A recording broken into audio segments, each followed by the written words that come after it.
नैतिक शरद पाटील आहे. मी 6वीच्या वर्गात शिकतो. मी डॉक्टर बाबासाहेब आंबेडकर यांचे विषयी 2 शब्द सांगणार आहे, ते तुम्ही शांत चित्ताने ऐकावे. भारतीय संघटनेचे शिल्पकार डॉक्टर बाबासाहेब आंबेडकर यांचे पूर्ण नाव भीमराव रामजी आंबेडकर असे होते. त्यांचा जन्म 14 एप्रिल 1891 रोजी मध्य प्रदेश येथील इंदूर जिल्ह्यातील मऊ या गावात झाला.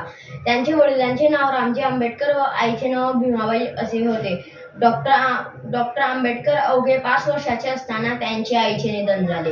1907 साली डॉक्टर आंबेडकर मुंबईची मॅट्रिकची परीक्षा उत्तीर्ण झाले. पुढे ते कोलंबिया विद्यापीठ व लंडन स्कूल इकॉनॉमिक्स या दोन्ही अर्थशास्त्रातील डॉक्टरेट पदवी मिळवल्या. दलित कुटुंबात जन्मले असल्या कारणाने त्यांच्या शालेय जीवनात अर्थपृथ्वीचा सामना करावा लागला.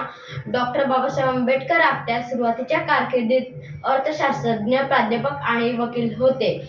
पुढे ते भारत स्वातंत्र्य लढ्यात सामील झाले. दलितांना त्यांचे हक्क मिळावेत म्हणून डॉक्टर आंबेडकर त्यांच्या हक्कासाठी लढा दिला. 1956 साली बौद्ध धर्म स्वीकारला व लक्षावधी दलितांना बौद्ध धर्माची दिशा दिली. 6 डिसेंबर 1956 रोजी या महान मानवतेचे जगात निरोप घेतले. 1990 साली त्यांना मरणोत्तर भारतरत्न पुरस्कार प्रदान करण्यात आले.